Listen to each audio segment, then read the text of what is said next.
Excellent. Well, welcome everybody. We are actually going to be convening two boards today, the Levee Ready Columbia Board and the Urban Flood Safety Water Quality District Board.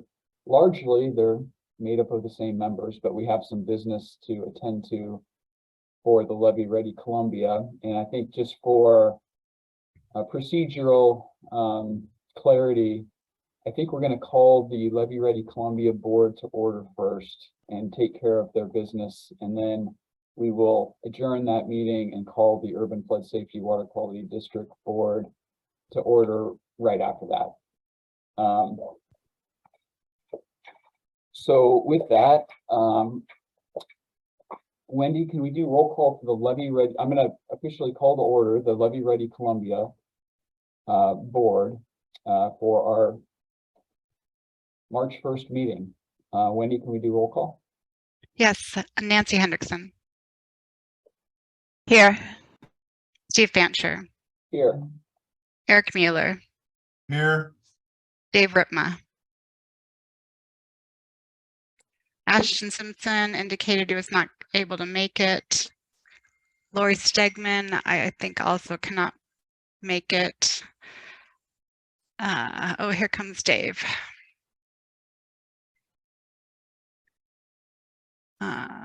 Dave Ripma's joining. Emerald Bogue.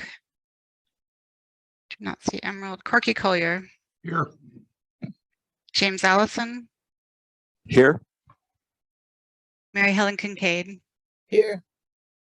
Tanny Stephenson. Here. We have 8 members. I believe that's a quorum. All right. Thank you, Wendy. Thanks, everybody. Our first order of business for the Levee Ready Columbia IGA Board is to elect a chair and vice chair. And for simplicity's sake, of course, open to anybody's nomination, but for simplicity's sake, both James Allison and I have expressed interest in just continuing our role as chair and vice chair of the Urban Flood Safety Board and having the same role with the Levee Ready Columbia IGA Board. But of course, again, open to anybody's nomination for the board or for the chair or vice chair seat. So I'll just open it up right now for questions, discussion, or a motion, and there is some suggested language on the second page of your board packet for that.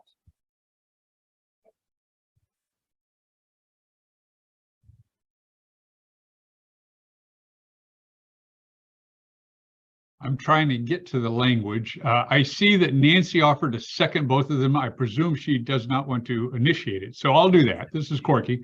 And yeah, I don't see the language here. But I'll move that we nominate Steve and James as chair and vice chair to continue in those positions. I'll second. Okay, we have a motion by Corky to elect myself as the chair of the Levee Ready Columbia IGA Board and James Allison as the vice chair of the Levee Ready Columbia IGA Board, and a second by Nancy Hendrickson. Any discussion on the motion?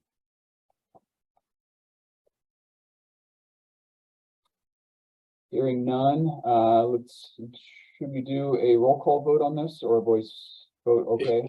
Oh, hey, Steve, this is James. I've got a quick question. Oh, yeah. Well, is it proper for me to vote? And if you and I abstain from voting, do we have, does that relate to any kind of majority need? Just a question. Great question. So I believe there's 11 members of this board. 1, 2, 3. And I believe we have 8 present. So I think 6 will get you there, but I think it's okay to vote for yourself as well. But Armand is here for any legal advice. I think we need a majority of the board to pass anything. So it's not. That would be 6. Yeah, it's not. No, it's a majority of the appointed board members, not a majority of those present. And this is the Levee Ready Columbia IGA board that has 11 members. You guys all look alike sometimes. I'm sorry, you guys. My apologies. Let's go through a roll call vote here, Wendy. Great. Nancy Hendrickson, I vote yes. Steve Fancher, Yes. Eric Mueller, Yes. Dave Ripma, Yes. Corky Collier, Yes. James Allison, Yes. Mary Helen Kincaid, are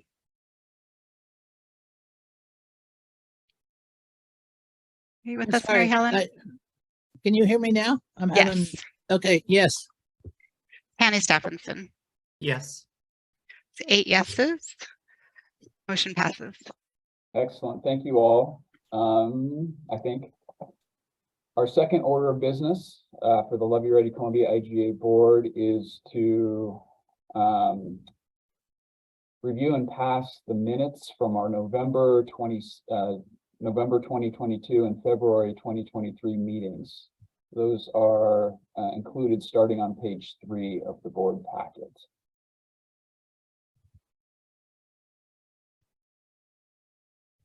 Mr. Chair, I would move to approve the minutes of the Levee Ready Columbia IGA board meeting of November 2nd, 2022 and February 1st, 2023.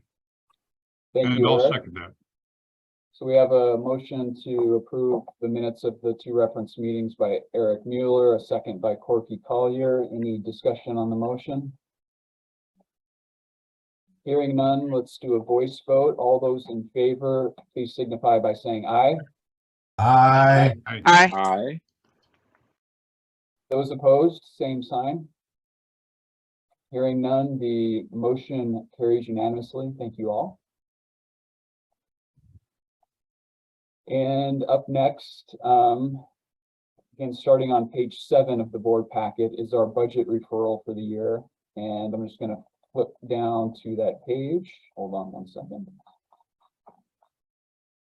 So staff is looking for the board to recommend to the Columbia Corridor Drainage District's Joint Contracting Authority, the JCA, to approve the proposed budget for the 2023-2024 fiscal year and adopt resolution 2023-03-01 approving the fiscal year 2023-2024 administrative services budget.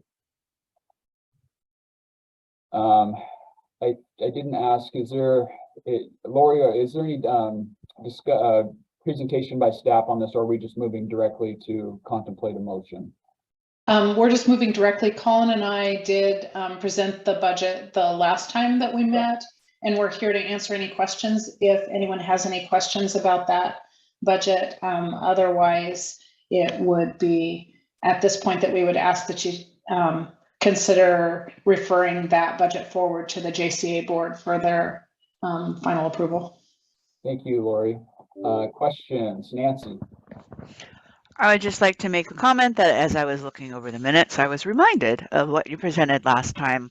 And I definitely appreciate that the overall cost is lower.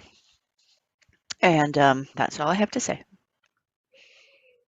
And Lori, can you confirm there's been no changes since it was presented at the last meeting? There have been no changes since it was presented, and we've gotten a few questions that we've been able to answer. Great. Thank you. Mary Helen? Well, one, I don't know what the questions are that were answered, so it might have answered this question of mine. And my apologies that I didn't see your presentation and I could only look at the sheets. But it looks like you added a position of a in this budget. Am I understanding that correctly? A deputy director, something? I'm trying to get to the. It's a deputy director budget category, but I'll let Colin actually address. It's not actually a position, it is a type of work. So I'm going to hand that over to Colin. Yes, thank you, Mary Helen and Lori. And that was one of the questions that came in. So it's not a new position. It's a deputy project manager, sort of a junior project manager or assistant project manager position that has been used in the past to support the projects that are listed in the LRC IGA. So specifically, it's to help support some of the staff time working on a FEMA grant application for the PIR pump station. That's a project listed in the IGA. It contributes to some of the staff time outside of the LRC staff members that are working on PMLS, the non-PMLS levy certification projects, and specifically something that we've done in the past, but it hasn't been in the budget since I believe 2019 because of the pandemic, is to hire an intern that will help us in two main ways. One, to attend community events this summer that are gearing back up. And really importantly for PMLS is to provide some support for residents and property owners, business owners along the affected geography of the PMLS project. So we'll be doing a survey to make sure that any of the issues around the design are being collected and are being shared with the Army Corps to help influence what the final design looks like. So that is also, it's not a new FTE, but there is a lot of additional staff time outside of the 3 Levee Ready Columbia positions that will help supplement. So I understand it's not a FTE, so not one body. And it's paying for things that have already been, that are already being done, but not, this is a pot of money to add to that pot of money and hire a student intern. It is to hire an intern to support it. And then this is, yes, to contribute to some of the funding, the ongoing work that is listed in the LRC IGA, the specific projects. So how was that funded previously? If the work was being done, somebody had to pay for it out of, I'm not going to use correct accounting terms, so forgive me, Eric and Tanny, for my, comments from a non-accounting person, but it was being paid for out of a pot of money. Now you want additional funds to pay for additional work or to pay for what was already being paid for? Yeah, this represents a ramp up in work specifically on the PMLS project. And so you'll see as a Penn 2 board supervisor, you'll see a specific budget request for supporting staff time. This will complement some of that staff time that's being paid for by the drainage district boards. And this deputy project manager position has been around since I believe 2014 or 2015. I'd have to specifically take a look at that. But looking at how we have funded it over the last couple of years is where you'll see the increase. So it is showing up again as the cyclical nature of some of this work is coming back up. That there's going to be a lot of staff time, especially on PMLS, as we go into the design phase this coming fiscal year.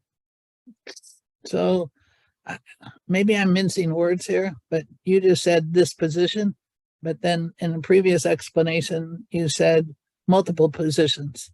So yeah. I want to be able to explain what I voted for, and I'm still not clear if it's one. You said this deputy director manager position had been around since 2014, but previously you said it was a multitude of people doing deputy director management tasks. It's a named, yeah, that was my it's a named mistake. Position in the budget, Mary Helen, but it really, to me, the way I look at it is it's a cost category. So even though it's a named position, that position hasn't really existed. That's really the cost category where the MCDD staff that have this work that Colin is describing that they do for the JCA, that's where they charge their time. So it isn't a specific position. And I can assure you that the MCDD budget, which we're developing right now, does not have any new FTEs in it. It really is a cost category where we've been able to charge other staff time that are working on those LRC IGA related functions. Does that make sense? A little bit. Okay. So we're just increasing additional funds to people that are already being paid from other funds. Am I saying that right? You're saying cost The- category, then using the term position. So Yeah, to the me, work it's that, a number of positions are getting additional funds added to them. And so no, a number of positions are doing work that are related to the work that is part of the LRCIGA.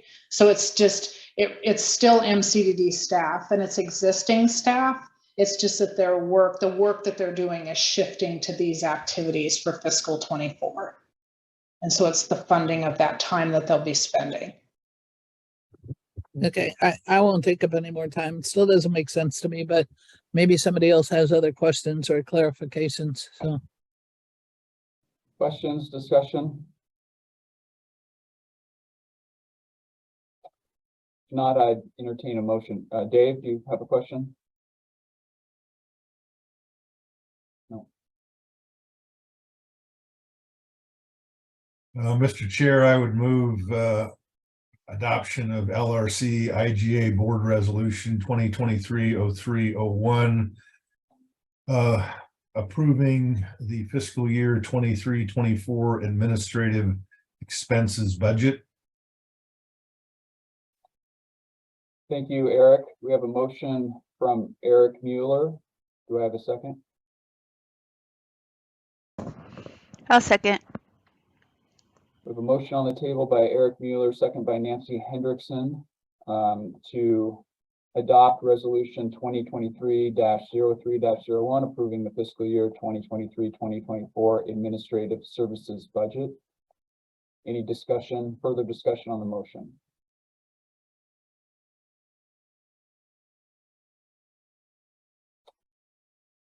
Not seeing anything. Wendy, can we do a roll call vote? Yes, Nancy Hendrickson, I vote yes. Steve Bancher, Yes. Eric Mueller, Yes. Dave Ritma, Yes. Emerald Bogue,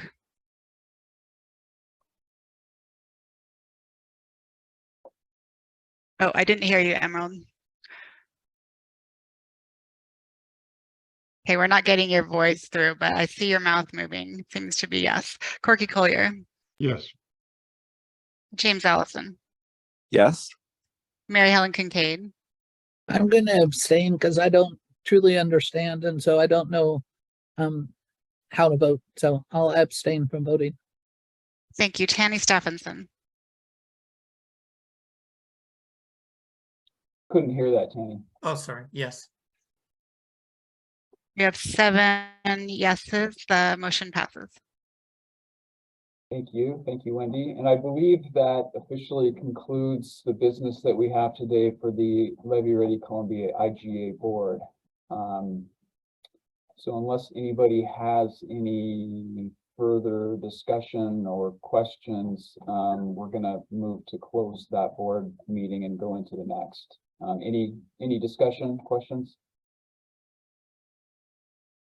Not seeing any. We are officially adjourning the board meeting of the Levee Ready Columbia IGA board. Thank you very much, everybody. And I'm going to call to order the March 1st, 2023 Urban Flood Safety Water Quality District board meeting. Welcome, everybody. Let's do roll call. Nancy Henderson, Here. Steve Fancher, Here. Eric Mueller, Here. Dave Ritma, Here. Seth Reeser, Here.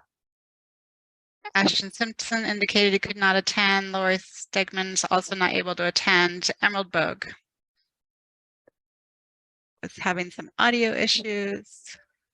I see you, but we don't hear you. Corky Collier. Here. Oh, just coming on. James Allison. Here. Mary Helen Kincaid. Here. Tanny Stephenson. Saw you, Tanny. Eric Molander. Eric with us? I thought I saw him. Yeah. Eric, can you hear us? Okay, we'll circle back with Eric. Ed Washington. Eric, Bob Salinger, Here. Heather King, Here. and Eric Molander, are you present? I am present. Great. Okay, for clarity, I wasn't sure if when you said Bob Salinger, if he said he was here or if that was actually, Thank It you. was Eric. Yeah. I think that was Eric. Got Yeah. it. So we have 12 members present. Okay. Thank you, Wendy. Our first order of business is to receive a general obligation bond, next steps update from Jamie. Jamie, are you ready to take it away? I am. All right. Thanks, Chair. Good afternoon, everybody. I'm going to go ahead and share my screen.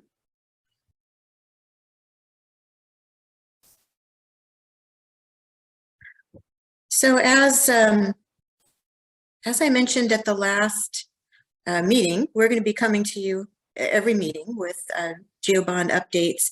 And at our last meeting, we gave you a heads up that we were going to be coming to you with the bond scenarios, the bond package in two parts. So this is part one. And I believe we've got until about 2 o'clock for this agenda item. So there's plenty of time for questions. So let me just go ahead and move to the next slide here. So as we start any of these conversations, I always begin with the calendar and the schedule of where we are. And the big red arrow shows where we are, which is still in the beginning stages of the GeoBond development process. We've already walked through process recommendation in terms of your leadership and how we're working through the larger issues. And but now here we're coming with information about how we're building out the package that we keep talking about. So these are some slides from Noah's presentation when he gave you a kind of a mini training about the steps involved in getting to a GeoBond referral. And so that's all the same steps are here. So the first step was establish leadership, and we've had a good conversation with all of you about appointing board liaisons, about establishing an education and engagement work group, and that work is well underway. Another step is the electoral landscape and really understanding that from the polling. And that analysis is underway. We're not bringing that to you today, but we'll be bringing that to you in a subsequent meeting. What we're talking about today is this step 3, which is the develop investment options. And as you can see, there's some sub-steps to that, and that'll be more clear as we walk through the presentation.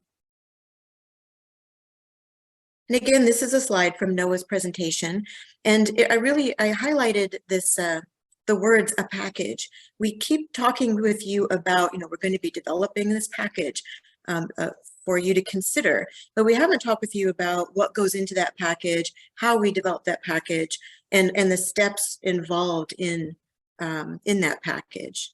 So that's what my presentation today is focused on. So how do we build this bond package? The primary inputs that go into building the package are from existing engineering reports. So the assets and liability report that you and I are all familiar with, the FEMA levee assessment, the Portland Metro levee system engineering work, the drainage master plans. Other important inputs that go into building this package is ORS 550 and your mission vision values. So your new mandates and your mission vision values, which establishes your priorities. Contingency is an important piece that goes into the package, and escalation, because the package extends over a period of time. So the first step in building this package is putting together some different scenarios. So bundling these different elements together based on your priorities to give you a sense of what do you get at a low, medium, or high package scenario.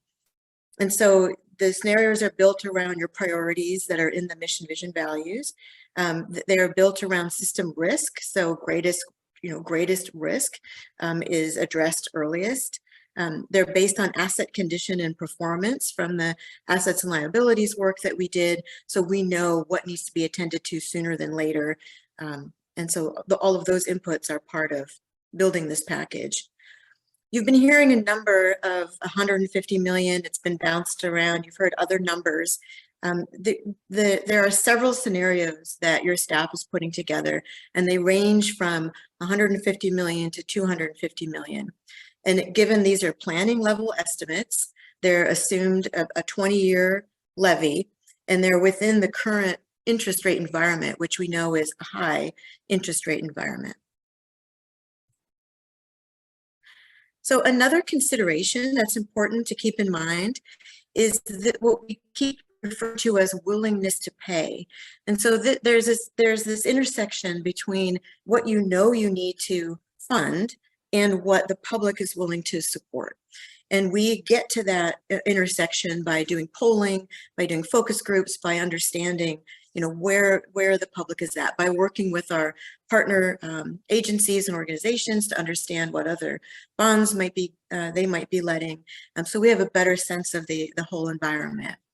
But based on the polling that we did last summer and last fall, this is where we are, and it's preliminary polling, and support, of course, will depend on specific content and language of the proposed referral, and it also is highly influenced by what's happening at the time. So these numbers are based on the last set of polling that we did, which shows that there's a majority, very strong support at the 150 million range. And of course, as you would expect, that support starts to go down when you get to the higher numbers, but it's still very strong. And that as the numbers go down, it also includes a pretty big swath of folks who can be swayed one way or another. And that's in large part what the work of your communications and engagement group is going to be working on, to help build that foundation, to help people understand what it is that the package contains, what it is the package is buying, and what the choices are. There's lots of caveats here, but it's a consideration.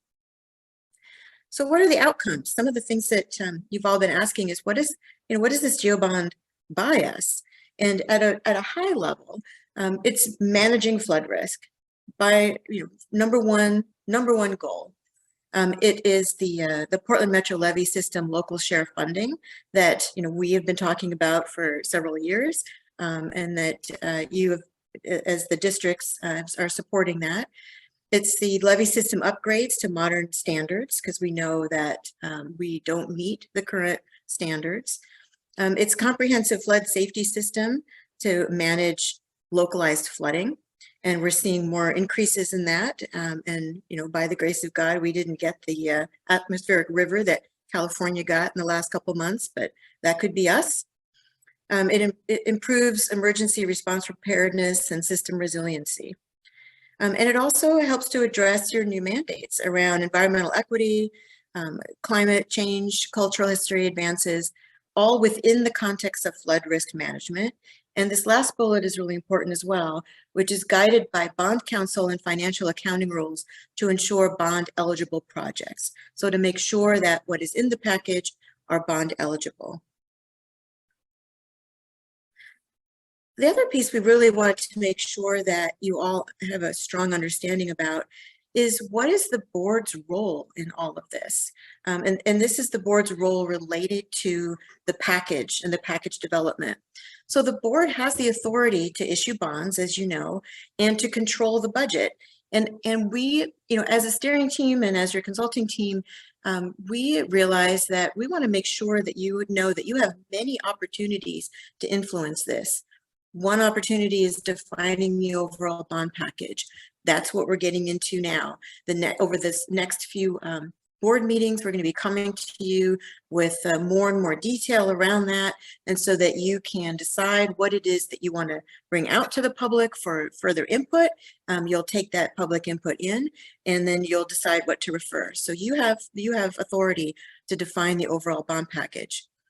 You have authority to define how much debt is issued and when. So if you were just whatever level you decide to refer out, when the general public says, yes, we want to support you on this, you still have decision-making authority about how much debt that you're releasing when. You have authority to evaluate the cost benefit of different bond packages and debt levels. You have the sequencing, you have authority around sequencing of releasing the dollars. And so, just because the community supports a certain level of GeoBond, you still have the ability to say, we're only going to release these, for these projects this year, we're going to release some for these projects next year. And an example of that is, I know there's been conversation about developing a watershed plan to further define projects. And after that further definition of projects, perhaps you release additional debt then. So you have authority around those kinds of questions. You have an annual budget authority that Lori continues to remind you. You're in the middle of your budget season right now. Every year that budget gets brought in front of you. Every year you get a chance to decide what projects you're moving forward and what that budget looks like. You also have authority to establish a bond oversight committee. And we introduced this concept at the last meeting and the previous meeting with NOAA, that this is an important group to help make sure that you're being transparent and accountable to the public about how your dollars are being spent. And you get to appoint and manage that group. So some of the next steps are, as you saw in the memo from Carrie, this is part one, and the part one is to really lay the foundation of what to expect and what are the pieces that are a part of developing these bond scenarios that go into the package. And so the staff is still working on that. Your steering team is working with your staff on that. Bill and Carrie and their team are getting that information put together. And then we'll be coming to you in the GeoBond Development Part 2 and make a presentation that will include the levels of detail, such as assumptions, all the elements of the scenarios, what are the projects that are in them at the different levels, what are the benefits and the outcomes associated with those. We'll be talking about an incremental investment approach and giving you options to consider. And we expect, as you saw in Carrie's memo, to you in your board packet today, we expect to have this conversation over several meetings with all of you. However, the heat is on, and I want to remind all of you about where we are in the schedule. I started with it. I'm going to end with it. While we have a couple of meetings worth of time with you to work through what these scenarios are, make sure people are comfortable, make sure you understand, make sure that this is what you want to bring out to the public. Our opportunity to engage your community, to influence and help to refine these packages and get information to all of you is getting smaller and smaller. I mean, we are hoping that you will refer this measure in this fall. So in October timeframe is what we're looking at. And there's a window of opportunity here in the spring and in the summer to engage your communities in conversation about this bond packages. And so we need to get to those packages here through March and April, because we would really like to bring those out to the public in May. And so with that, I'm going to stop sharing and go back to my full screen and open it up for any questions. Thank you, Jamie. Questions? Kind of raising my hand. I saw Mary Helen's hand first, Nancy, and then yours. Okay. Mary Helen? I guess I'm the quick draw, Nancy. I have the same questions. I keep repeating them, and I heard you say the timeline is shrinking, but I still don't have information of how I can. I engage with my neighbors both formally and at neighborhood meetings and at North Portland Chairs meetings and at other community groups. And the number one question, and everybody's heard me say this, so feel free to roll your eyes. I can't tell them what the money's going to go for. I ask them what they want it to go for, and they say, I want to keep my house dry like it has been. And so that the timeline is shrinking, I kind of want to say, it's not my fault because I haven't gotten the answers that I've been asking for 9 months. And I would like to go out and support this, but I cannot because of the questions that my neighbors, associates, other neighborhood associations in North Portland are all asking. And I've yet to, when you say the public polling, and it was done in September, today I read a news article about the Water Bureau has not been able to collect on $28 million worth of charges. And Nancy might know more of the inside politics of this, but they're going out to collect some of that money. They can't collect all of it. And the estimate in the news article was it costs them, they lose money actually because of the costs to recover. So I've heard options about putting it on utility bills. So I don't know if that consideration is even part of the discussion now today. And it wasn't last September because people could set up payment accounts and not have liens put on their property or their water turned off. So I kind of feel like when you quote public opinion, it was a whole lot different in September than it is now. And I don't want to taint that opinion by continuing to have to say, I don't know what the money's going for, but what would you like to go for? I've broached it that way. And every single meeting, every single person says flood safety. They don't say maintenance. They say maintenance and flood safety and whatever it takes to do that. They don't add on the cultural resource part, the sponsorships, any of those things, because they don't even know that that happens. So that's sort of my comment on, I'm perfectly willing to support this, but I can't right now. Thanks for the comments, Mary Helen. I'll take a quick shot at answering some of the questions posed, and then if you want to fill in any gaps. But I'll say, over the next few meetings, we are going to get into those details of exactly what the GEO bond would pay for, and hopefully that's enough to get the board enough info so that we can determine which package which level of dollar amounts and associated projects we would, as a board, vote for. So that's coming. The other piece, just to clarify, when we talked about putting some fees on utility bills, we're talking about operating dollars, and really the GEO bond is only to pay for capital work.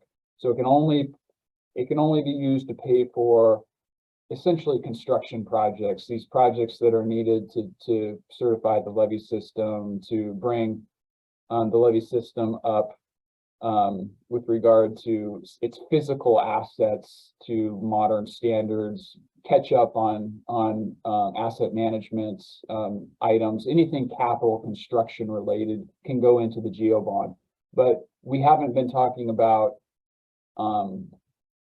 those dollars so much getting put on a utility bill. That's the operating dollars. Those are the dollars to operate and maintain and pay for the annual operating budget of the district going forward. So two different kind of buckets, two different things. And I think I'll turn it over to Nancy at this point.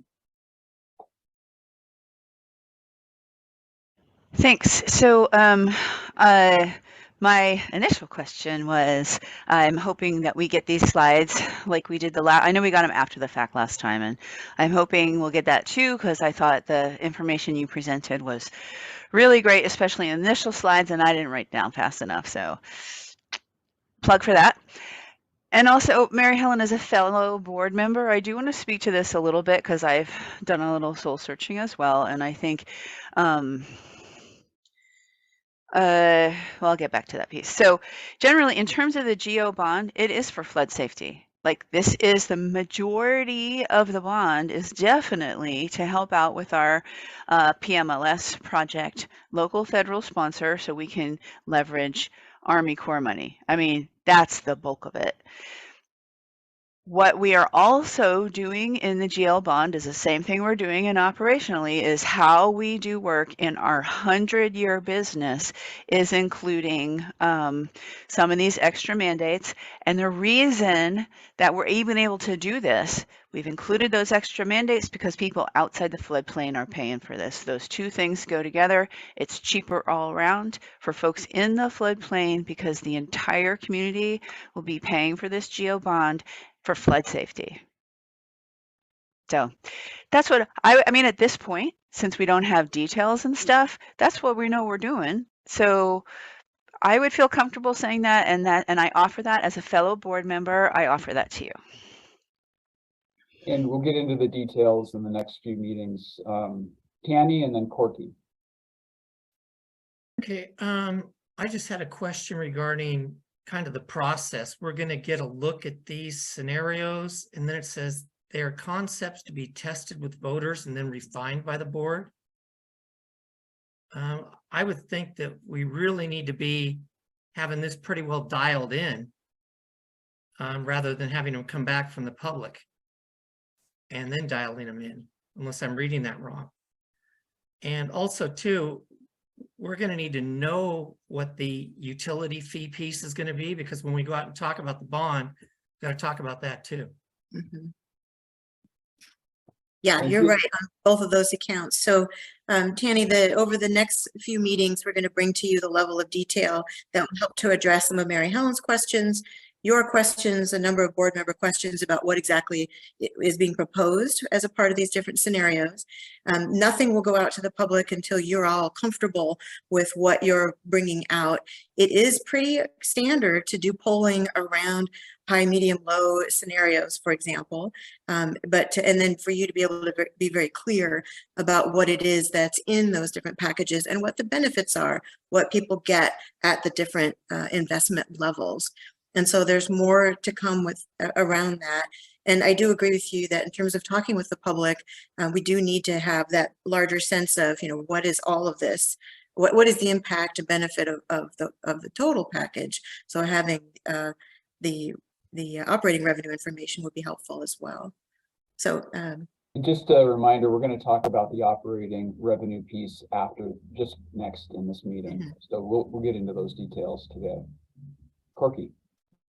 I'll chime in here also that and somebody correct, this is more of a question than a statement, so anybody jump in and correct me, but when we talk about the GO bond is for flood safety, but it also includes extra mandates, additional projects on top of that.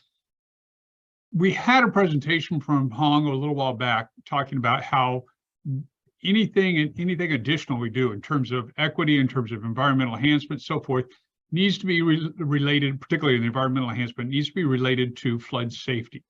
If not, then we get into trouble. For example, BES wouldn't really want us going out there saying, oh, we have a new take on how to do an environmental enhancement in the Portland area. That's kind of BES's territory. So we want to leave that alone, but we do want to integrate environmental enhancements in a way that improve flood safety. I think that's a really, really easy and clear statement to make to people, and maybe we need to make sure that it's clear here with the board and in our materials that go out. If I'm correct, and I'm turning to Jim on this, are the environmental enhancement projects that would be funded by the GO bond directly linked to flood safety improvements? Corky, it's an excellent question. Thank you so much for raising it.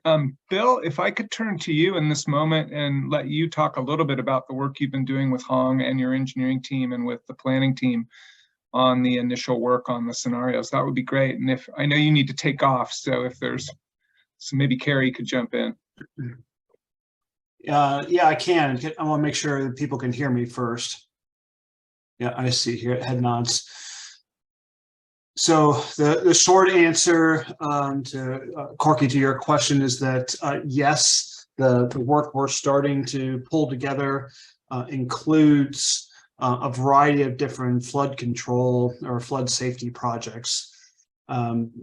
Ones that y'all are very familiar with, which includes the Corps of Engineers, PMLS projects, as well as our FEMA accreditation projects. those are going to be those will be common features in all of the bond scenarios that we present. Beyond that, we pull in information from the assets project, flood safety projects from the asset and liabilities reports, and we consider those projects and develop cost estimates by considering design solutions that incorporate or weave in environmental, climate change, cultural history, and equity considerations. So it's an integrated design solution for those flood safety projects. I think that, yeah, let me stop there and see if that answers the question for now.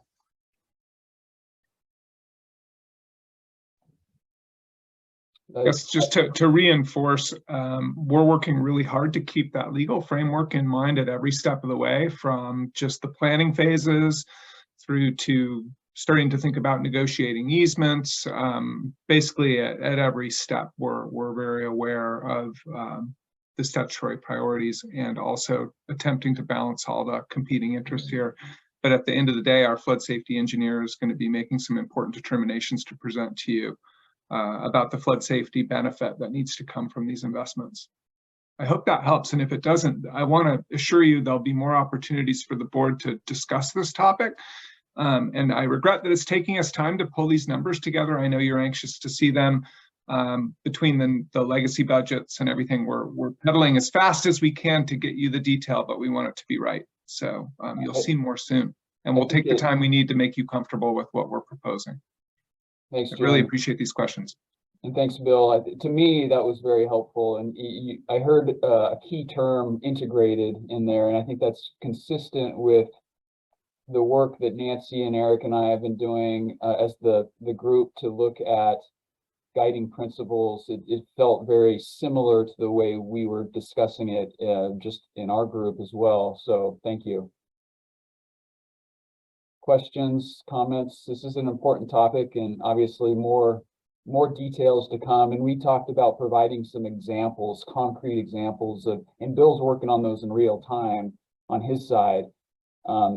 Somehow marrying those two things up from the guiding principles discussion and what Bill's actually working on, putting capital projects together, is going to be where we get on the same page. And I think we're getting there. It sounds very consistent.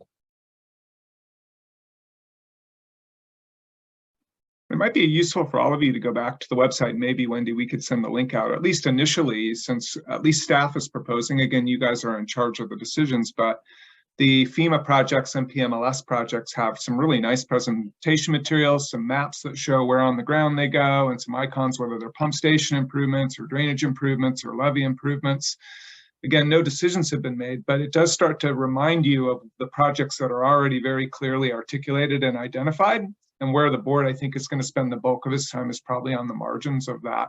So there is a fair amount of definition, but the ultimate amount of money and so on remains dependent upon your decision making, which we hope to speed up and give you the information you need to make those decisions quickly here. Before I turn it to Mary Helen, Wendy, did you have a clarification you needed from this? Just a quick plug. So next Thursday, March 9th, we have an opportunity for urban board members to go tour the district and really see firsthand some of the PMLS and just orient yourself to the system in general. So I invite you all to let me know if you're coming or not. So I think we have 6 board members attending so far. Thanks, Wendy. Mary Helen? I don't want to take up much time, but I think what will be helpful and sort of related to Corky's question is that we make it clear what Levee Ready Columbia, JCA, MCDD, urban flood safety is to the public, because there's people everywhere. There's people in my neighborhood that don't even know there's a levee. So just that basic thing. And I noticed in the budget that was just passed, there was opportunity or funding for setting up a Levee Ready Columbia website. And so I think the public needs to know how all those things are related, because Jim, I know you came and attended a November meeting at East Columbia, and there were like 3 people there besides the board members. And just recently, our board chair has had, at my suggestion, because I didn't want to get into it, but conversations, Gary Kuntz has talked with Astor, and she's explained to him the different opportunities, because he was thinking that the natural hazard mitigation plan was an MCDD plan and was not clear that it was Multnomah County.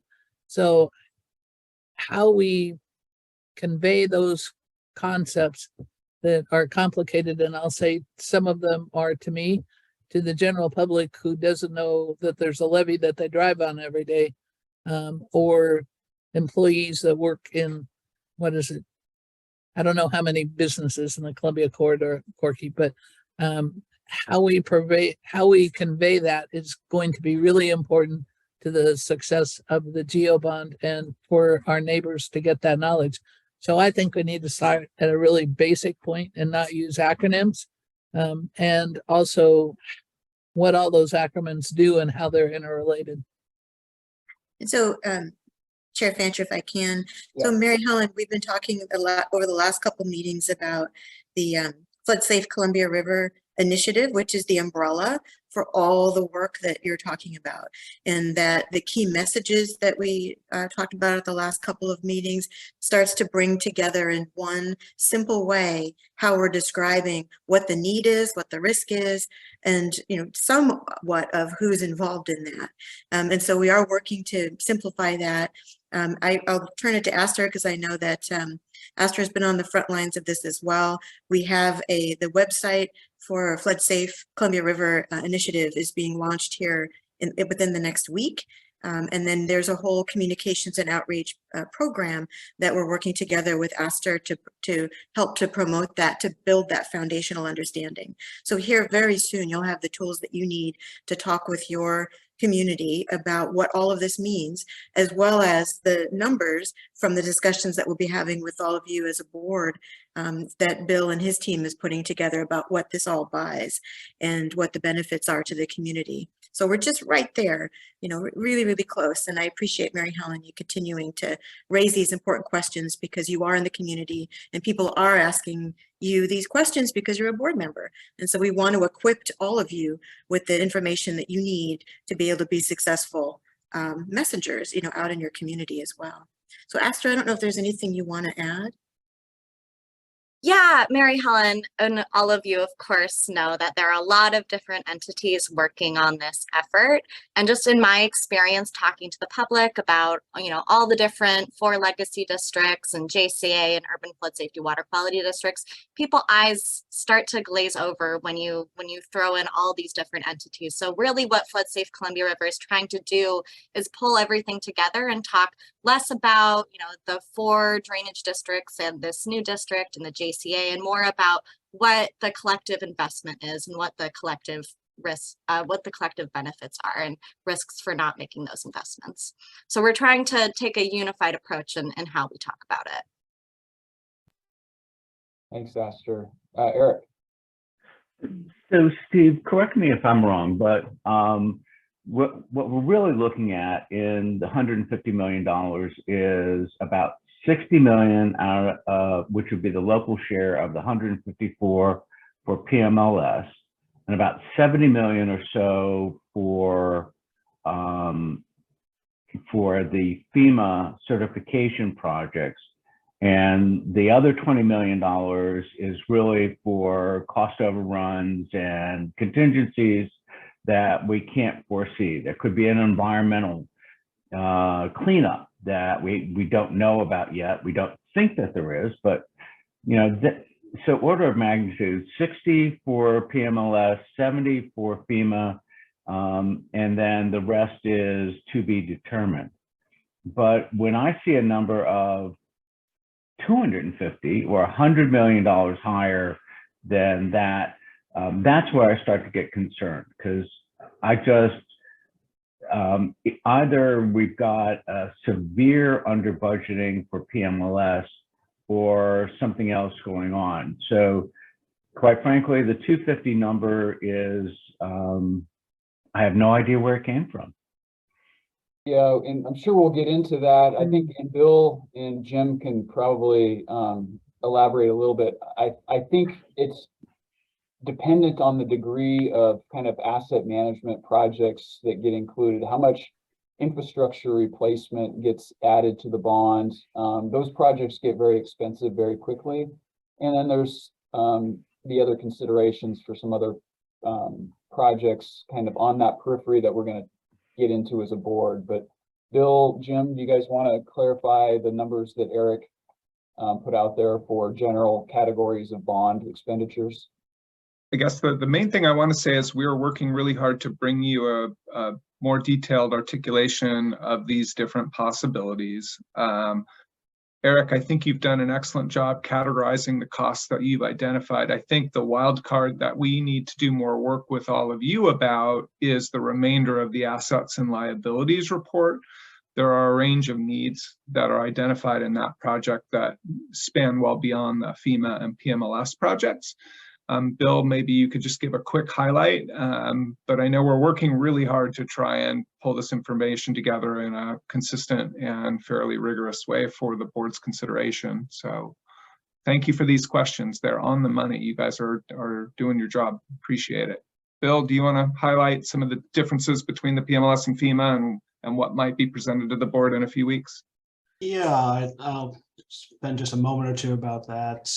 First, just to help set expectations for Eric and others, we're expecting that the FEMA and the PMLS projects may be closer to 100 million or maybe even a little less. So it's not quite the numbers that you were offering, Eric, but in the ballpark. So but the remainder deals with the assets and liabilities projects. So those deal, a lot of them deal with pump station capacity, aging infrastructure, both on the pump stations and the levees for that matter, that we expect that will are either at or will be at the end of their useful life the next 10 years or so. So those are the type of investments that you'll likely see in some of the bond scenarios, in addition to some other things like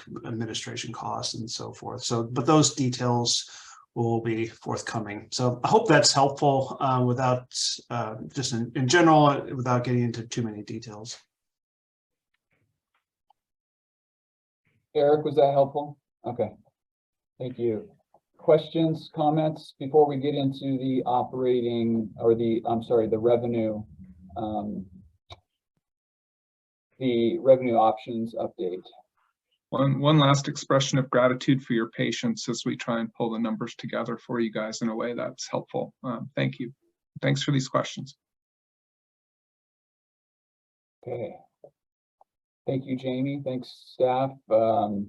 Definitely more to come on the GEO bond here in the next few meetings. And as if we don't have enough meaty work to tackle, that's another one. So it's great, though we're getting into it now. We really do need to. So I'm going to tee up, I should say, the operating. I keep saying operating. I know it's more than operating. It's the revenue options discussion, which can go into capital as well, but primarily what we're talking about is how we're funding the operations of the district moving forward. I want to say that because of we've done a lot of work as a board. Staff has done a ton of work trying to put these various scenarios together that might have some success, and finding something that works for everybody has been highly challenging. We all know that. This has been the most intense, toughest piece of work this group collectively has done since the start of this effort, many years ago. So very difficult work. It's highly important as far as kind of who's paying what, how we're paying for the operations going forward. So it comes with some emotion, obviously, But I do want to say, because of the high importance of particularly how we're going to collect this money question, I've been meeting with some of the city managers, particularly East County city managers, to try to explain to them more about this issue and try to see if there's some way to move that ball forward. And staff's been highly supportive in that. They've explained kind of this to the city managers, and I'm talking about Ray Young and Troutdale and Philip Morley, Fairview, Greg Dirks, Wood Village, and then my city manager, Nina Vetter. And I think we've had some really good discussions and stepping back, similar to this board did the same type of thing in the last few meetings. We kind of stepped back and talked about some of the bigger picture challenges that we have with any of these revenue scenarios that this current legislation that has set this district up affords us, and the major challenges that we face to find something that's actually going to work. I'll say that those discussions have been good, stepping back, talking through scenarios. And just to characterize, I think what I heard from the other city managers in East County is that while the property tax tool was never popular from the start because of the compression issues and the worry that properties in Portland are compressed, properties in East County tend not to be so compressed. So if this is a property tax as a tool, there's the possibility that these costs get unfairly burdened on East County. And that's been the primary reason why we've been opposed to kind of property tax as a mechanism, which again, all of the other special districts that deal with this issue around the country generally use property tax in some form to make this funding work.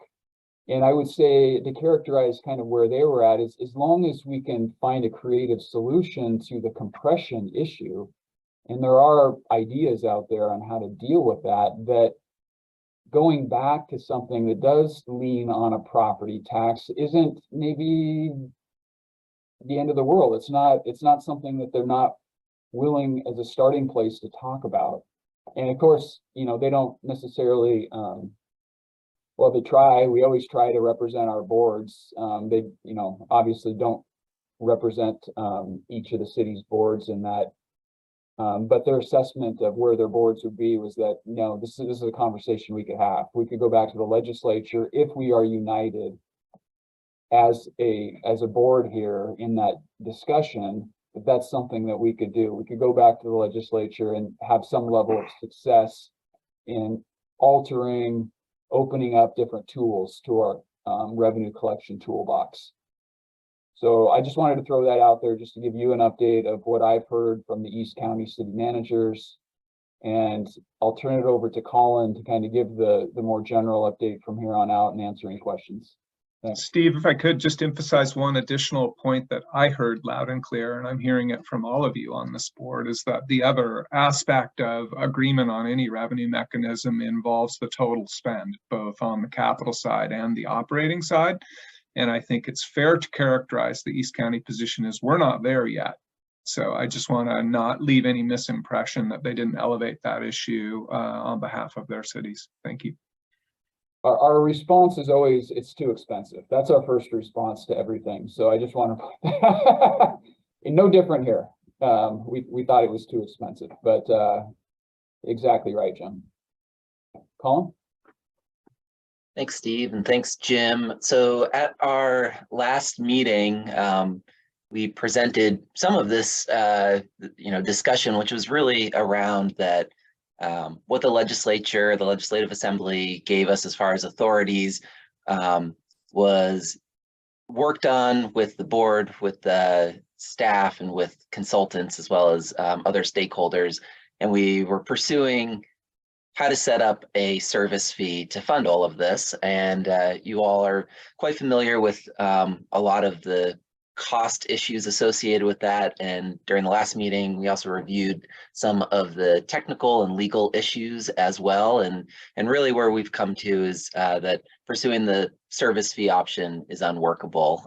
We've had these further conversations. I want to thank Steve and his the people that he has been convening, having these conversations. We've also had some other discussions to help define what possible options there are. And so Steve introduced the one option that I think is probably the most familiar one, which is amending ORS 550 to include ad valorem property taxes. And so that was included in the initial draft of the bill because the initial draft of the bill was based on a water improvement district that would allow for the district to have a permanent rate to go to the voters for 5-year operating levies, local option levies, and then also to continue using assessments like the drainage districts currently use, which is generally a better fit for some of the things that are maybe more specific to particularly benefited customers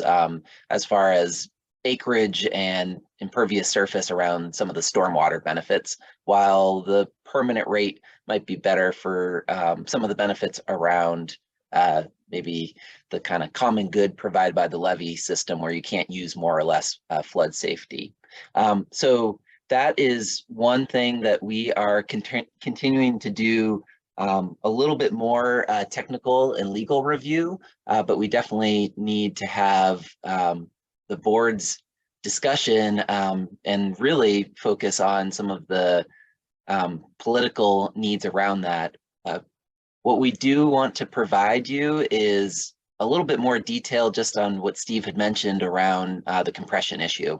We do want to be able to provide the board with some information from our consultants at Echo Northwest that analyzes what that compression loss might be and what it looks like as far as the individual cities or where that shift might be. And that'll help inform a conversation about how we would address that compression issue.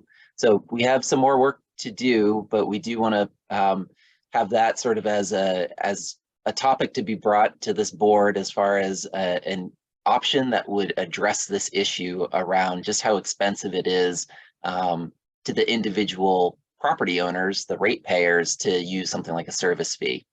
There are a couple other options that we're exploring and that will provide some more detail. So I'll just briefly introduce those and then we can maybe move into some discussion on it. The other option is an absorption into another public entity that has the authority to operate a flood control district. So that would be the county. Technically, it would be a couple other, the cities have that general government authority, Metro and the port have those authorities, but we would be looking at the examples of a lot of the other flood safety districts around the country that are often a part of their county governments and where the ORS 549, which is the enabling legislation for county governments, have some explicit authority for flood control. So we know that there are real challenges, technical, political around that, but that is an option that will provide the board for consideration and conversation. And then the third option that we've identified, and knowing that there's probably other options that the board might suggest looking at, but the other option that we'll be providing some more detail on is basically a repeal of ORS 550 and then an introduction of that water improvement district. That, just as a note, includes all of the authorities that we would be seeking with amending ORS 550. So that would have the ability to use those ad valorem property taxes as well as service fee, but it wouldn't require the amendment of ORS 550. So if that was determined as a better option for political or technical reasons, we could also pursue that. So our next steps are to provide this analysis as well as some recommendations to the board, have some additional information provided from our consultants over at Echo Northwest to help inform those decisions. And then we also have to have a lot of conversations with you as individual board members or those that you represent to help identify what the best path forward is. So that will be coming and, right now we're working with Echo Northwest. And so we should be able to have that analysis done by the first meeting in April. And so we'll spend this month of March having those conversations, really getting all of your feedback, and then trying to get consensus on what that path forward would be. So I think, and Jim, I don't know if you want to provide any other information at this point, but otherwise I would say we can maybe open it up for some conversation around how to best approach this. Yeah, just that we really appreciate the support we've gotten from our partner agencies, and in the interest of transparency, we're going to do our best to keep everyone informed of the conversations. But because of the impacts on our partner agencies, we kind of felt it was important to start there on the political feasibility of any of this. So again, we're working hard to try and come up with something workable and cost effective, and we're going to need everyone's help to figure it out. And thank you for your work on it, Colin. Thanks to Steve and Penny and yeah, a bunch of you. Wood Village has been helpful. So yeah, people are rolling up their sleeves. So I'm daunted and optimistic at the same time. Thanks, Jim. Nancy, I see your hand. Oh, sorry. Thanks, Steve. Just a few things. I put it in the chat, but just to clarify, your third option would be repealing ORS 550 altogether, because there's an existing ORS called the Water Improvement District that we would just use instead. Is that what you meant? Yes, so that third option, so I think the preferred option would be to amend ORS 550. It was created very discreetly, specifically for this purpose. If there was a determination either amongst this group or amongst the Legislative Assembly that amending that is too difficult, then we would have to pursue this Water Improvement District path if that was approved by the board, because it's already set up in statute. It has all of the revenue authorities that we have, but it misses some of the things that we added in, specifically some of the additional purposes and the specific language around our geography. Yeah, I get that. Thanks for clarifying. I was just, it's like, did I hear that right? Sounds like I did. And then when you said, how are we going to approach this? I guess I just want to make sure I'm clear that, so number one, thank you for bringing this forward so clearly. I'm like, okay, I get it. Number two, what would you like to get from us today as a board? I think feedback. Oh, Jim, go ahead. I think we need your awareness right now that it is your staff's belief that the fee-based revenue model is not feasible for a variety of reasons, and that you need to be aware that we're working with our agency partners to find a politically and economically feasible response, and that we're going to keep you involved all the way. And even more importantly, we won't be able to move anything forward without virtual unanimity on this board. Seth and then Corky. Hi, Steve. Thank you.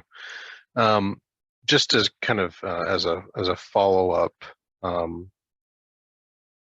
wanted to make sure that you guys said you were going to be providing some additional analysis on kind of the structures that we have open to us. I'd like to make sure that we have a very clear understanding of what we can do and can't do. So we can do a service fee, we just can't do it in a way that's economical and is not administratively burdensome. But that the idea that the flood safety district could just hand a single bill to each of the underlying cities, or have the cities collect on their behalf via the utility bill, is not something that is permissible under the current legal structure. So you guys, just to kind of get some, I know that you guys are working with legal counsel on that, but I think before we move forward and give a definitive answer, that we need to make sure that those are lined up so that if we do go back to the legislature, we can say, we would have liked to have gotten to a resolution for you, but the one thing that is available to us costs way too much money. And these other things that we thought we could do, we actually can't. And here's why. Yes, I think so. I think you said it well, and without because I don't think Hong is able to be on right now. So Hong is unable to be here today, and she sends her regrets, but he's thinking Yeah. hard about that. And Seth, I think the issue is, again, the nexus and proportionality of the fee, and there may be some legislative things that we could do to address that, but it would require legislation is my current understanding, but I do really want to defer to Hong's expertise on some of these interpretations. Because what I don't want to have happen is to go back to have the conversation with the legislature and have the answer be, well, you can do these other methods, you just can't do it the way you're proposing. It's just that your methodology is not right. It's not that you can't do a one bill special assessment or collect it on the utility bills. You just can't do it how you're proposing to do it. That's the clarification I want, is that we can't do it regardless of how much we tweak the system or gears or the model and swap out different benefit, either cost or benefit allocations. It's just not workable regardless of what we choose. Is kind of what I'm looking to get to. Thank you. I think that's clear. Let us make sure and confirm that with legal counsel and identify where that nexus and proportionality hitch is, and if there is a vehicle for repairing that. Thank you for clarifying your need, and we'll do our best to get you a clear answer. Okay. Jim, a minute ago, you said that the fee-based revenue model is not feasible. I'm not disagreeing, but just a little caution. It's that we've looked at revenue models in past years that we thought were not feasible, and now we're circled back and go, well, maybe we need to go down that path. So I guess what I would say is none of the revenue models are feasible at this stage. So minor little correction, that's all. Thank you. Well said. I appreciate that feedback. Let's go to Dave and then Emerald.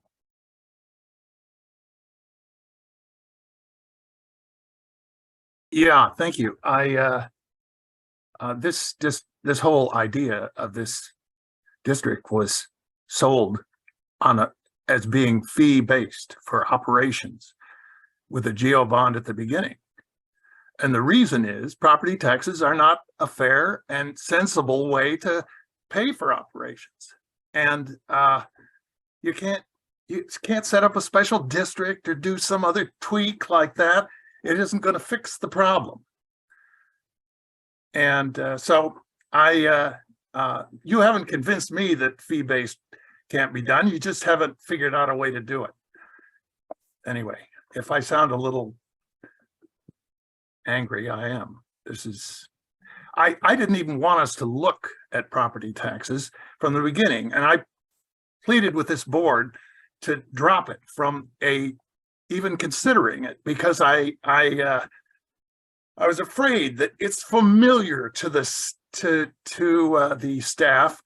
It's a familiar way of funding things, and I was worried about exactly what's happening. So this is a disaster, and I urge you to reconsider fee-based. Troutdale was willing to put it on our utility bill. There must be some way to do it. Anyway. Thank you for speaking up. Very, very disappointed. I can't believe it. And I think we ought to stop. If we're going to go fund this thing through property taxes, we shouldn't go forward. Thanks for your comments, Dave. Emerald? Hi, everyone. First, I'm going to say, can you hear me? Okay, I switched computers, so that works. I'm new to this board, and I'm not going to sit here and talk to all of you who understand the complexity of this really, really deeply. I want to thank the staff for sharing an analysis of the technical options. The right thing for any decision-making body to do is first evaluate what can you do technically and legally, what can you do, but the harder work is always in what should you do. And I recognize that is the rub right here. In the way, as I think about this, what's guiding my thought is at the center of this, which is following the charge of the legislation. related to the purpose of the district and its very important role in the region, and holding ratepayers at the very center of that as well. There's no scenario here where people aren't paying. And I think we want to think about what is the most, when I think about the service to the people who are paying for this, I want to think about the right pathway that lowers the administrative burden of that payment and makes it so my mind is on the efficiency of the solution. There will always be big feelings around property taxes. I'm not going to be here to tell anyone that they're wrong about that. But I do think that understanding the totality of our options here and holding at the center of that, how do we maximize the work of the district and minimize the impact on ratepayers is the thing that I want to think about. And that's what I'm holding at the center of it. I look forward to further analysis. Well stated. Mary Helen. I agree.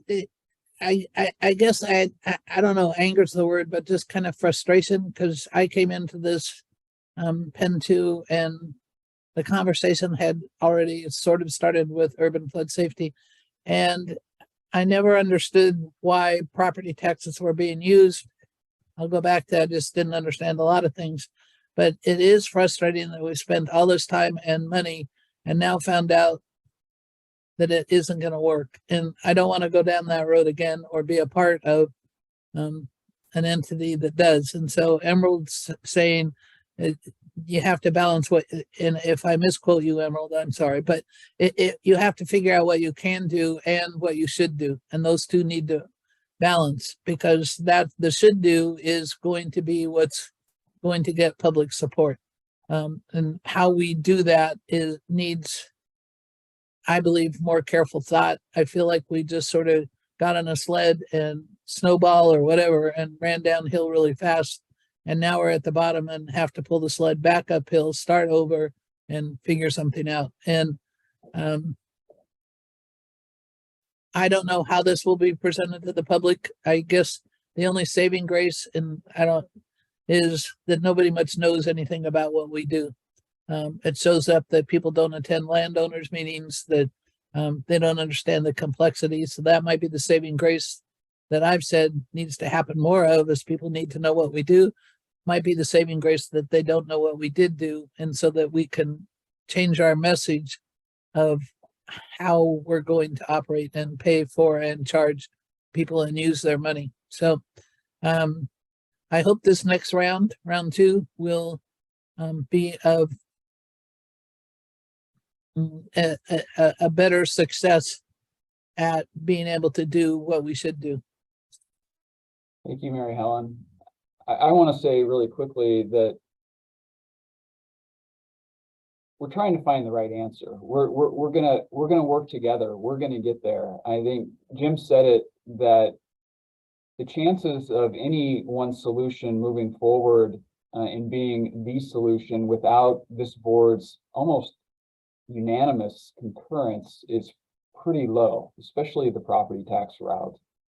So at this point, we haven't found the silver bullet. We haven't found the right solution. We're just trying to analyze what is the universe out there and what are the pros and cons so that we can make the right choice. We thought, some of us from day one, we're saying utility rates are a stretch here for some of the services that we're talking about that don't have direct benefit for that property. Some of us didn't think that that was legal from day one, and we expressed that. But it moved forward, and because all of these things move forward with a board and with, a majority of that board wanting to move something forward, that's how these processes work. We're gonna continue. It's gonna be really, really hard work, but we're gonna continue to work together to find the right solution. And there's not going to be a right solution that's perfect. Like we've said this many times before, there's going to be a solution that's 75% right, and that's going to be the best one, right? Questions, comments? we set aside a good amount of time for this item, knowing that it was important to get the board's full feedback and discussion. Nancy. Yeah, thanks. I just want to remind, I know I have been here through this whole thing too. Through our 11 options that we had on the board, and each one of them got shot down one by one, and we went for the moon and we got it, and now the moon is still hard and we're trying to figure out how to fix that. This is okay.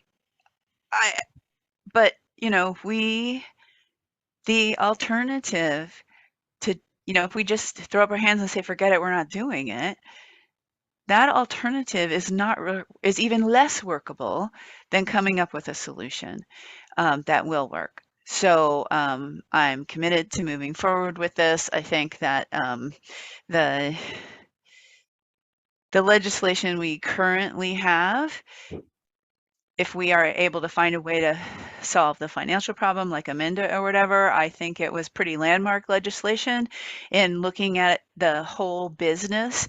It's a 100-year business. It's a 300-year business. We want to be here in 300 years, so we have to deal with climate change. We have to deal with nature-based solutions because that gives us the longest longevity, and it's all about people too. And that's why we have the cultural part and the environmental justice part. I think that was some pretty landmark legislation, and I would like to stay with it if we could. And I am all in trying to find a way that this works, because the alternative is pretty unthinkable. Thank you, Nancy. Bob. Yeah, I mean, I would just echo Nancy and just acknowledge, I'm sorry, I just sort of tune in and out of this meeting a little bit, but you know, I mean, this is tough because you have a board of a lot of stakeholders representing who have an obligation both to the board and also to their own constituencies, you know, and government agencies and nonprofits and all that. And, you know, maybe it's already been said and maybe I missed it, but I do think it's important just to remember that sort of the first loyalty as a board member is to the organization. You know, and that's hard when you're representing an organization on a board, but how do you, I think this is when we really get challenged to transcend that and to recognize that we may have to support things that are not preferable to our own organizations per se, but which are necessary to keep this place functional. And again, I'm sorry if that's already been said today, but I think that really is a challenge for a lot of us, is to try to transcend the interests we're representing. Because as a real board, we're not really a stakeholder board anymore. You know, we came out of a stakeholder process where we really were stakeholders kind of jousting to get everything in, but now we have to kind of function with a first loyalty to the district to make it work. Thanks, Bob. Dave.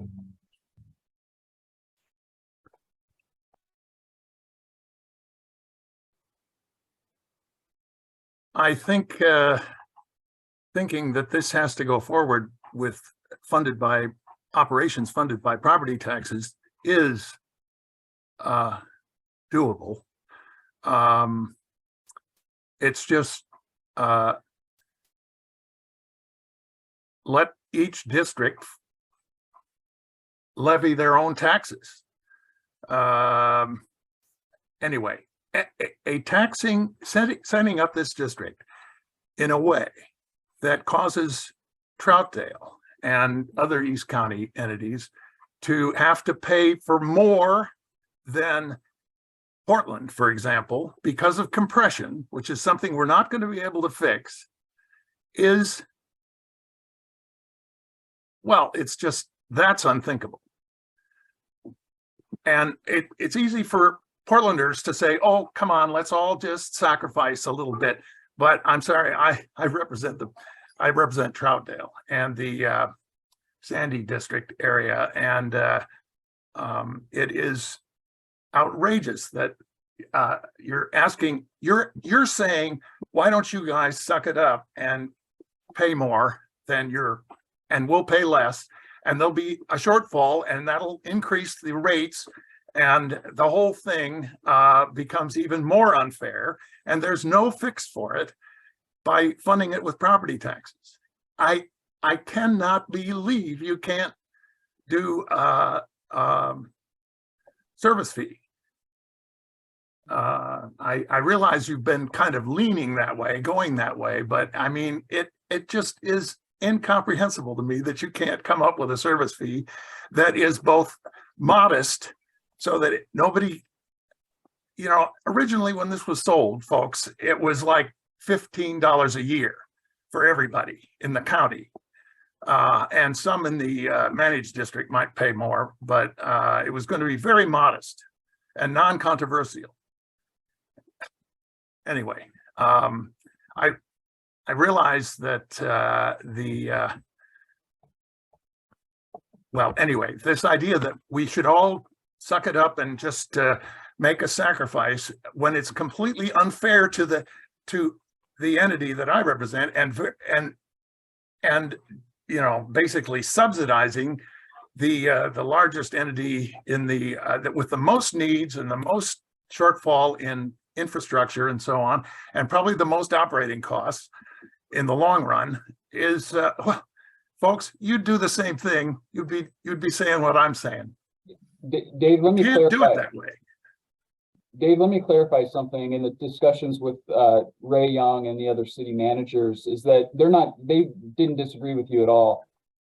If there's an inequity in the way that this money is distributed to the payers, and if compression is the cause of that, there has to be compensation coming from Portland to deal with that issue. So that's totally acknowledged.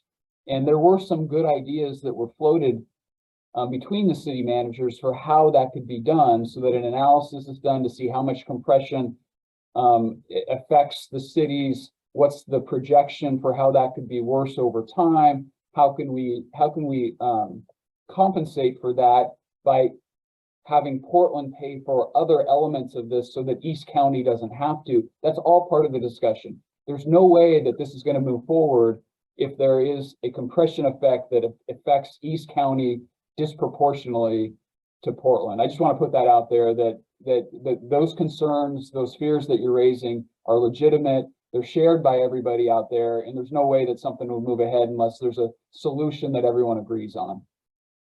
Nancy, and then Corky, or go ahead, Dave, if you wanted to. Well, I'd just say that sounds awfully complicated too.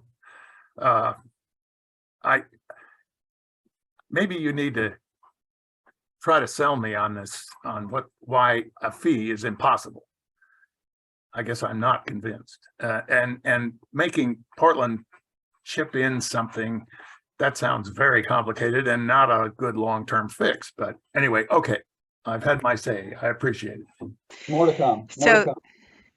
Yeah, and I appreciate that, Dave. I think last time, our last meeting, maybe you want to review the that part of the presentation, because it was really clear and was kind of scary about the service fee. And I just want to say, as representing Portland, I'm not. I am definitely not saying, hey, yeah, let's go with it and then we can get subsidized. I don't think Portland has ever taken that tack. And in fact, we are paying influent fees to MCDD, and the other cities are not, even though they could have chosen to do that and they didn't. So I would say that Portland's ready to step up for those kind of inequities, you know, with always the caveat that the devil's in the details. But in our past history, we have, and we continue to do so. So, and also when we were looking at those previous things with just the managed floodplain, or it was like 4 or 5 meetings ago when they were going through the different potential costs to us. And we're like, whoa, that's quite a cost. When you look at it, the overall thing, some of those methodologies shifted costs of the fee structure out of Portland and into other parts of, and into the other cities and Multnomah County. And we recognized at that time that that didn't seem fair either. Like, I think it's unfortunate that our property tax has a lot of inequities built into it. But I think that everything's super complicated at this stage. the fee methodology, that that maybe Portland will pay a little bit extra to, or maybe we'll have some creative things to come around compression, which I'm sure curious what those are. It all sounds complicated. I think we're going to end up with complicated and feasible instead of complicated and infeasible. So yeah, it's a bit of a mess, but like I said, I'm committed to working through it.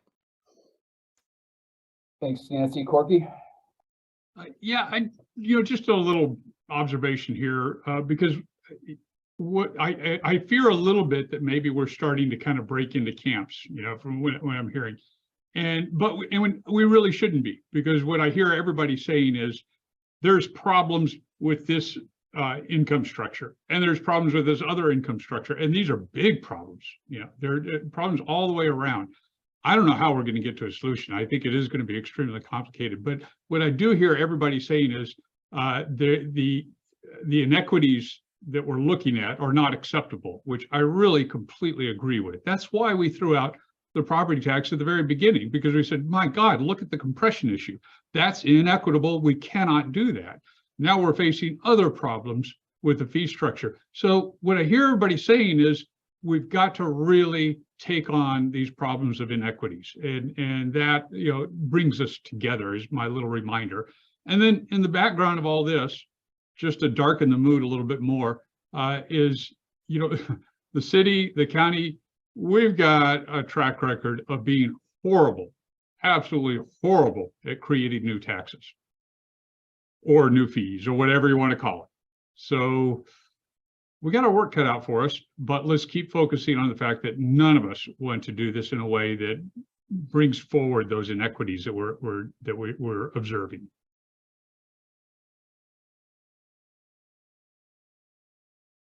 Thank you, Corky.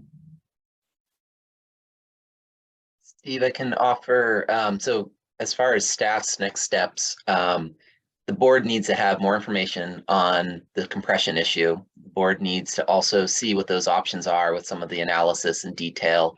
And then the board also needs to at least start having the conversation about what, if there is a compression imbalance, what are some ways to remedy that? So beginning that conversation, and I think the staff can do some work to at least highlight some of the options that are up for discussion. So we won't have that compression analysis until the first meeting in April. I think it's April 3rd. But at the next meeting, we should have that technical, like the options and analysis with thorough legal review on that. So we'll be able to continue the conversation there. Just wanted the board to know that it won't have the full picture with the compression analysis, but we do know that this is going to take a good bit of conversation. So we want to make sure that there's room on the agendas for that conversation. Staff will also be reaching out to board members, and also encourage board members to reach out to us with questions, concerns, recommendations. Really appreciate you all coming together to work on this, understanding it's a very thorny issue, and maybe there's no perfect solution, but we're really trying to find the one that is most equitable, that allows us to provide this vital service and to move forward. So really appreciate you all coming together to work on this. Thanks, Colin. Other thoughts? We're pretty much right on schedule. The agenda has us adjourning a little bit early, 2:45, give everyone 15 minutes back in their day. But this is really helpful, useful discussion. So please raise your hand if you have any additional thoughts.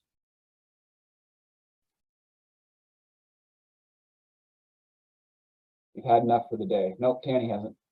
Tanny, you're up.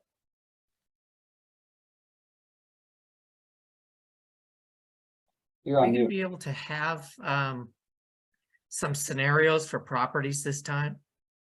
I know I've talked about that before and never seen anything.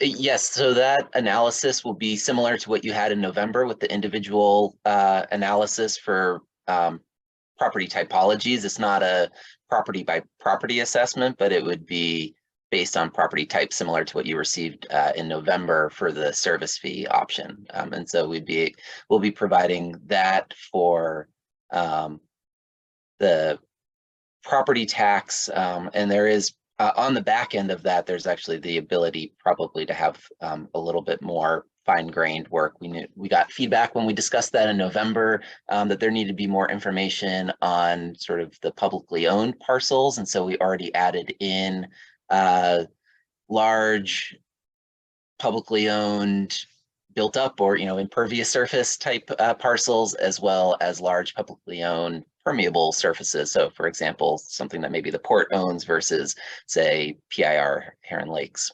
So that will match that analysis, and that way we will be able to provide a few different comparisons. One, the service fee, the complexities and costs therein, both if it was on a utility bill or if it was directly billed, what the compression or property tax version of that would be. And then we're continuing to work with Brown & Brown, the insurance company, to actually analyze some of those similar properties to provide an insurance premium quote for what it would cost if the levies weren't accredited. So that's sort of the other request that the board had, was what if we don't do anything? What does that mean to individual property owners, especially behind the levee? So the goal is to have similar property types, typologies that you should be able to read across and see some of those differences, and that would be in early April. And Colin, that was helpful, but it was just to have something that's an apples to apples comparison to what somebody's getting charged now. I don't have that, and that would be something that would be very helpful. Any property, just a property. Yeah, Yes, I totally second that, please. Just some representative pieces. Yes. And we're not talking to the community or anything until we get this nailed down, right? That's correct. I mean, the conversation needs to be at the board, and we need board direction to move forward. Okay. Thanks, Tanny. Thanks, Colin. Eric. Yeah, let me make certain I'm unmuted. So Colin, today, as part of my water bill, I have a stormwater management fee. It's about $60 a quarter, $240 a year. I pay Penn 2 about $48 a year. Why aren't we just having a stormwater management fee that goes out to everybody on the water bill? So we are a separate entity, and so that was your question, Eric, really is what we had approached, how this service fee might be incorporated, that you would have a single bill coming from your utility that would have basically a line under where you see your stormwater charge that would be for levee safety, flood conveyance, things like that.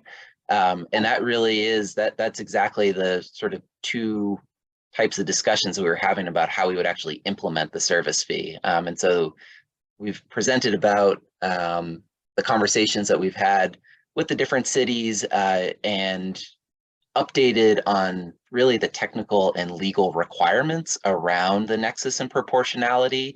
And while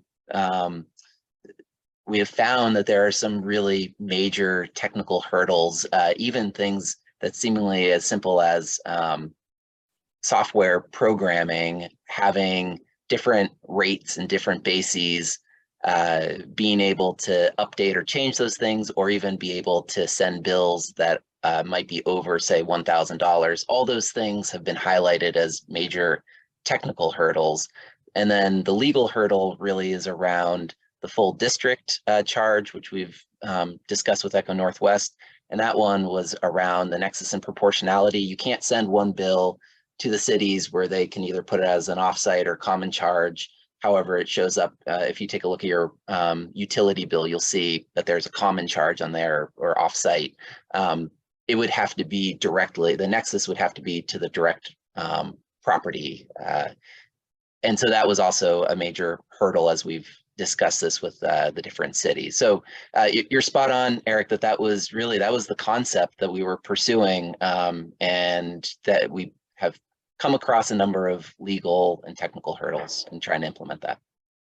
Okay, so one of the things that before we abandon the fee structure that I really would like us to do is to break those things down and get them down in a way for the board to understand, because people will come back to us and say, hey, I'm getting paid.